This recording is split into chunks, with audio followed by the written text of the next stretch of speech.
So hello and welcome to everyone on my channel JRF vibes. Guys, अगर आप UGC NET and JRF की preparation कर रहे हैं तो आप मेरे चैनल को सब्सक्राइब कर सकते हैं। आपको इस प्लेटफॉर्म पे नेट एंड जेआरएफ के regarding update and content provide किया जाएगा।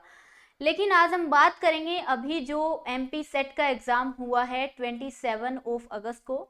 हालांकि उसकी फाइनल आंसर की नहीं आई है, लेकिन स्टिल स्टूडेंट्स को ये आइडिया लग गया होगा कि उनके कितने मार्क्स बन रहे हैं और वो कट ऑफ या रिजल्ट के कितने करीब है। सो जिनके भी थोड़े बहुत मार्क्स कम बन रहे हैं, मेरा उनसे पहला पॉइंट यही है, it is totally okay. It is just an exam. Life में कभी भी एक एग्ज़ाम हमारी काबिलियत को डिसाइड नहीं कर सकता। हर इंसान काबिलियत होता है, हमें पता होना चाहिए हमारा स्ट्रॉन्ग पॉइंट क्या है, हमारा वीक पॉइंट क्या है। लाइफ में हमारे आने वाले टाइम में बहुत सारी अपॉर्चुनिटी हमारा इंतज़ार कर रही होती हैं। बस हमें ये एटीट्यूड कैरी लेके चलना होता है कि हमें गिव अप नहीं करना है, आगे बढ़ना है, आगे बहुत बेहतरीन करना है। एंड ट्रस्ट में, अगर आपका एटीट्यूड नेवर गिव अप वाला है तो आप लाइफ में बहुत अच्छा कर लोगे। एग्ज़ाम क्रैक करना तो फिर भी एक छोटी बात होती है, लेकिन अपनी सोच को बड़ी करना एक बहुत बड़ी बात होती है। सो कोई दिक्कत नहीं है अगर मार्क्स कम बन रहे हैं, आने वाले टाइम में आपके पास बहुत सारे ऑप्शंस हैं, आप वहाँ बेहतर कर सकते हैं। यहाँ यही लिखा है, अपनी काबिलियत को पहचानो, क्या रह गई कमी वो जानो, मंजिल मिल ही जाएगी एक दिन, बस तुम कभी हार मत मानो। तो हमें गिव अप नहीं करना है, क्योंकि देखो, अगर कोई भी एग्ज़ाम होता है तो उसके पीछे ज़रूरी नहीं है कि हमारा सब कुछ हार्डवर्क ही या फिर हमने कितना पढ़ाई किया है यही मैटर करता है। बहुत सारी चीज़ें होती हैं जो हमारे रिजल्ट में जो योगदान देती हैं। जैसे कि हो सकता है जो आपने पढ़ा वो एग्ज़ाम में नहीं आया हो सकता है आपको सब कुछ आता हो लेकिन एग्ज़ाम वाले दिन आप नर्वस हो गए और भूल गए। हो सकता है उस दिन आपके साथ कोई इंसिडेंट हो गया हो सकता है आप बहुत अच्छे से पढ़ाई करना चाहते थे लेकिन आपके फैमिली के जो सर्कमस्टेंसेस थे वो अच्छे नहीं थे। सो कुछ भी हो सकता है, हमें जज नहीं करना होता है खुद को एक एक चीज़ के बेस पे, क्योंकि लाइफ में बहुत सारी अपॉर्चुनिटी हमें मिलती है, हम बेहतरीन कर सकते हैं। बस हमें हमारे अंदर ये बिलीफ होना चाहिए कि हम कर लेंगे, क्योंकि आपके अंदर भरोसा सिर्फ और सिर्फ आप ही जगा सकते हो, कोई और आपके अंदर बिलीफ नहीं करेगा। आपको खुद को बिलीफ और भरोसा करने की ज़रूरत है। गाइज, आगे बढ़ने से पहले ये कुछ पॉइंट हैं जो हमें ध्यान में रखने हैं। First point, accept that truth. हमें लाइफ में हमेशा सच को एक्सेप्ट करना चाहिए, चाहे हमारे साथ कुछ अच्छा हुआ हो या फिर बुरा हुआ हो। हमें खुद पे ही पूरा का पूरा उसका रिस्पॉन्सिबिलिटी लेना चाहिए। इससे क्या होगा कि हम जहाँ भी हमने लैक किया है वो रीज़न हमें पता चलेगा और हम खुद को इम्प्रूव करने की कोशिश करेंगे। लेकिन वहीं अगर हमने पूरा ब्लेम किसी और पे डाल दिया तो हमें रियलाइज़ ही नहीं होगा कि हमारा जो वीक पॉइंट क्या है और हमें सुधारने की कहाँ पे ज़रूरत है। सो लाइफ में देखो, जो भी होता है ना हमारी वजह से होता है, किसी और को ब्लेम करने से या उस पर डालने से कुछ नहीं मिलने वाला। Second thing, don't compare. हो सकता है ये एग्ज़ाम आपके बाकी दोस्तों ने भी दिया, उनके मार्क्स बहुत अच्छे बन रहे हो, 200 बन रहे हो, 200 से भी ज़्यादा बन रहे हो, लेकिन गाइज, लाइफ में कुछ भी करना लेकिन खुद को कभी किसी और से कंपेयर मत करना। क्योंकि इस दुनिया में जितने भी लोग हैं ना, सबकी लाइफ अलग है, सबके जो जर्नी होती है वो सबकी अपनी अपनी अलग चलती है। किसी को नहीं पता होता कौन कैसे दौर से गुजर रहा होता है। सो कंपेयर करने का देखो कोई सवाल नहीं बनता है। ज़रूरी नहीं है ना आपने जैसे पढ़ाई की, जिन परिस्थितियों में पढ़ाई की, बाकी दूसरा इंसान भी उन्हीं परिस्थितियों में पढ़ाई करे।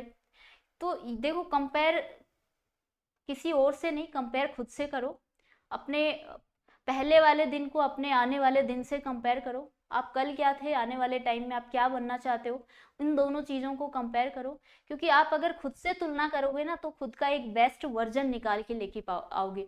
लेकिन किसी और से कंपेयर करोगे तो आप उसकी कमियां या उसकी अच्छाई ढूंढने में आप ज़्यादा वक्त लगा दोगे, रेदर देन खुद पे फोकस करने की बजाय।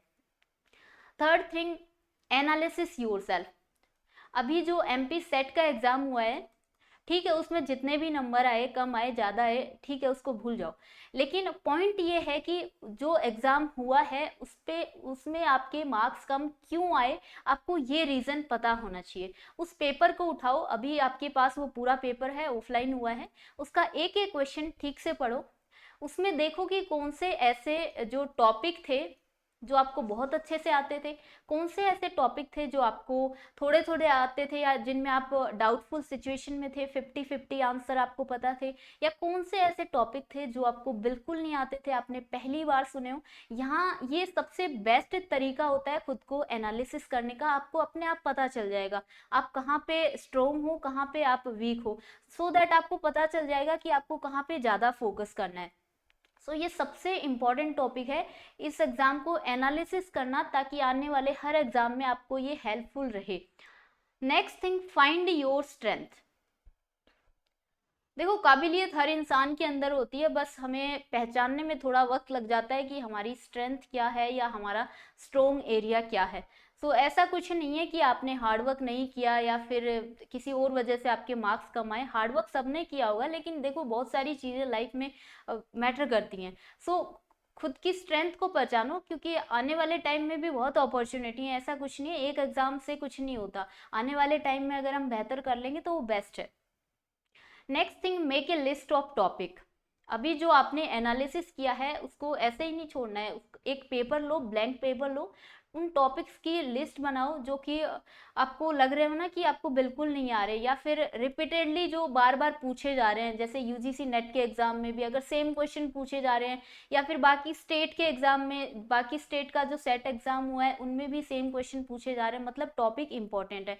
और कुछ टॉपिक्स देखो इंपॉर्टेंट होते हैं, मैं एक अलग से वीडियो 2-3 दिन में अपलोड कर दूंगी, जो आपको सारे जो पेपर 1 है उसके सारे इंपॉर्टेंट टॉपिक आपको बता दूंगी। अगर आप वो भी पढ़ लेते हो ना तो आपके लिए बेस्ट है। सो ये लिस्ट बनाना, देन आपको काम करना है सेट योर अपकमिंग गोल। अब देखो, जो हो गया उसको बार बार याद करने से कुछ नहीं होने वाला। जरूरी ये है कि आने वाले टाइम में हमारे पास क्या क्या गोल हो सकते हैं, हमें अब वो गोल डिसाइड करना है, उसी के रिगार्डिंग हमें खुद को तैयार करना है, एक बेस्ट परफॉर्मेंस देना है। Last thing, self belief. इसमें मेरा पर्सनली बहुत बिलीफ है, क्योंकि इस चीज़ ने मुझे हमेशा अपनी लाइफ में जिताया है। मैं ये नहीं कहती कि मैं सबसे ज़्यादा टैलेंटेड हूँ, मेरे पास बहुत ज़्यादा ज्ञान है, लेकिन मेरे पास कॉन्फिडेंस बहुत है, मेरे पास सेल्फ बिलीफ बहुत ज़्यादा है। मैंने अपनी कॉलेज लाइफ, स्कूल लाइफ में हमेशा टॉप किया, सिर्फ और सिर्फ सेल्फ बिलीफ की वजह से। मुझे पता था बाकी मेरे जो क्लासमेट हैं वो मेरे से ज़्यादा हो सकता है इंटेलिजेंट हो, मेरे से ज़्यादा नॉलेज हो, लेकिन कॉन्फिडेंस और बिलीफ मेरे पास हमेशा ज़्यादा होता था। मुझे हमेशा लगता था इट्स ओके, फर्स्ट पोजीशन ही तो लेके आनी है, ले आएंगे, हम नहीं लाएंगे तो कौन लाएगा। सो बिलीफ आपके अंदर होना बहुत इंपॉर्टेंट है, ये आपको बहुत बार लाइफ में जिता देगा, भले ही आपके पास नॉलेज थोड़ी सी कम हो। एक ठीक है, एमपी सेट में मार्क्स कम आ रहे हैं, लेकिन खुद पे भरोसा रखो, आने वाले एग्जाम में क्या पता आप टॉप कर दो, भगवान ने आपके लिए कोई और बहुत बड़ी अचीवमेंट सोच के रखी हो, आप उसके लिए बने हो। So believe in your self always always. अब बात करते हैं आपके पास आने वाले टाइम में क्या गोल्डन अपॉर्चुनिटी है, क्या सुनहरा मौका है जो आपका इंतजार कर रहा है। देखो, अगर मैं उम्मीद करती हूँ कि आपको सेट एंड नेट के एग्जाम में डिफरेंस पता होगा। गाइस, सेट एग्जाम होता है स्टेट एलिजिबिलिटी टेस्ट, जो कि आपको स्टेट लेवल पे क्या करता है, एलिजिबल बनाता है for the post of assistant professor. वहीं नेट का मतलब होता है नेशनल एलिजिबिलिटी टेस्ट, जो कि आपको नेशनल लेवल पे एलिजिबल बनाता है, same for the post of assistant professor. Set से आप एक स्टेट के लिए योग्य होंगे, लेकिन अगर आपने नेट क्वालिफाई कर लिया तो आप इंडिया के सारे स्टेट में एलिजिबल हो जाओगे, किसी भी यूनिवर्सिटी में आप असिस्टेंट प्रोफेसर बन सकते हो। सो आपके पास गोल्डन चांस है यूजीसी नेट दिसंबर 2023 का एग्जाम। आप सबको पता होगा, अभी जो नेट का एग्जाम होता है वो साल में 2 बार होता है। जून वाला एग्जाम ऑलरेडी हो चुका है, वो हमारे हाथ में नहीं है, लेकिन आने वाला दिसंबर एग्जाम हमारे हाथ में है। हमारे पास पूरे पूरे 3 महीने या 3 महीने से भी कुछ ही ज़्यादा ही दिन हमारे पास हैं। हम इन 3 महीनों में खुद को बहुत अच्छे तरीके से प्रिपेयर कर सकते हैं और यूजीसी नेट का एग्जाम क्लियर कर सकते हैं।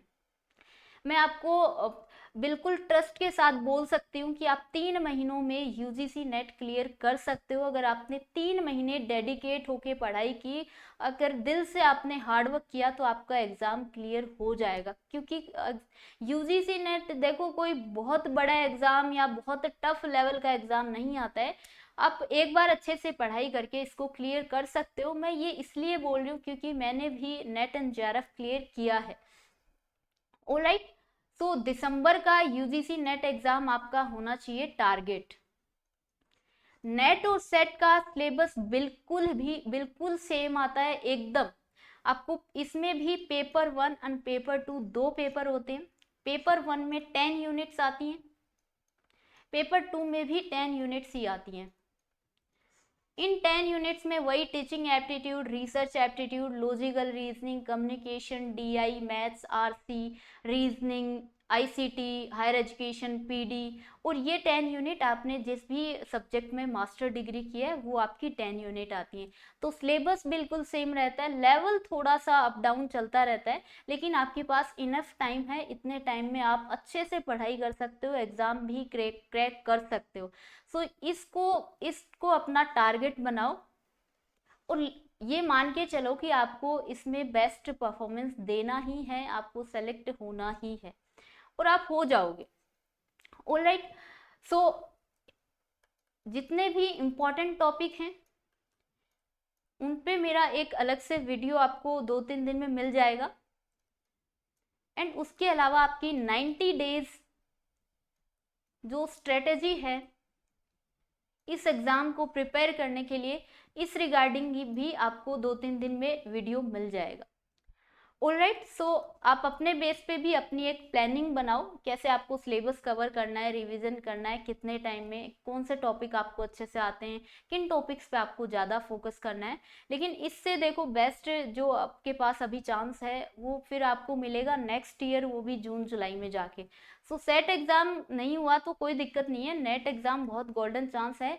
आपका नेट क्वालिफाई हो जाता है तो आपको कोई भी स्टेट एग्ज़ाम देने की ज़रूरत ही नहीं है, क्योंकि नेट आपको एलिजिबल बना देगा हर स्टेट के लिए। ऑलराइट, सो गाइज मेरे अकॉर्डिंग काफ़ी अच्छा चांस है, इस पे ध्यान देना और प्लानिंग वगैरह करना, अच्छे से पढ़ाई वढ़ाई करना। इसके अलावा आपका कोई भी डाउट हो तो आप मुझसे पूछ लेना। मेरा टेलीग्राम चैनल है जेआरएफ वाइब्स, आप इसको भी ज्वाइन कर सकते हो, या फिर कमेंट में भी आप अपना क्वेश्चन लिख सकते हो, मैं आंसर दे दूंगी, कोई दिक्कत नहीं है। तो have a good day to everyone, thank you.